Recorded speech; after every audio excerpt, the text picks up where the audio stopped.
கர்த்தருடைய பரிசுத்த நாமத்திற்கு ஸ்தோத்திரம் உண்டாவதாக.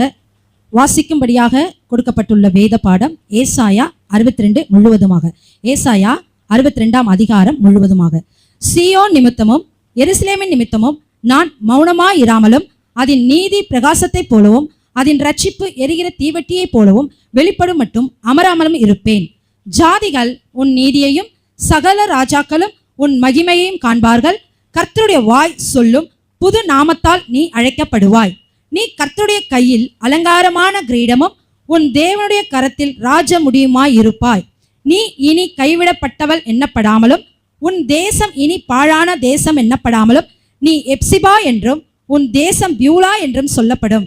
கர்த்தர் உன்மேல் பிரியமாய் இருக்கிறார். உன் தேசம் வாழ்க்கைப்படும். வாலிபன் கன்னிகையை விவாகம் பண்ணுவது போல உன் மக்கள் உன்னை விவாகம் பண்ணுவார்கள். மணவாளன் மணவாட்டியின் மேல் மகிழ்ச்சியாய் இருப்பது போல உன் தேவன் உன்மேல் மகிழ்ச்சியாய் இருப்பார். எருசலேமே, உன் மதில்களின் மேல் பகல் முழுவதும் ரா முழுவதும் ஒரு காலம் மௌனமாய் இராத ஜாமக்காரரை கட்டளையிடுகிறேன்.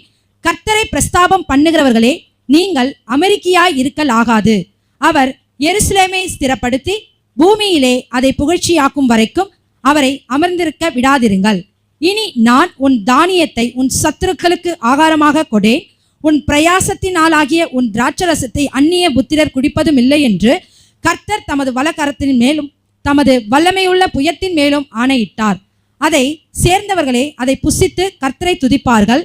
அதை கூட்டி வைத்தவர்களே என் பரிசுத்த ஸ்தலத்தின் பிரகாரங்களில் அதை குடிப்பார்கள். வாசல்கள் வழியாய் பிரவேசியுங்கள். ஜனத்துக்கு வழியை செவ்வைப்படுத்துங்கள். பாதையை உயர்த்துங்கள். அதிலுள்ள கற்களை பொறுக்கி போடுங்கள். ஜனங்களுக்காக கொடியை ஏற்றுங்கள். நீங்கள் சீயோன் குமாரத்தியை நோக்கி, இதோ உன் ரட்சிப்பு வருகிறது, இதோ அவர் அருளும் பலன் அவரோடும் அவர் செய்யும் பிரதிபலன் அவர் முன்பாகவும் வருகிறது என்று சொல்லுங்கள் என்று கர்த்தர் பூமியின் கடையாந்திரம் வரைக்கும் கூறுகிறார்.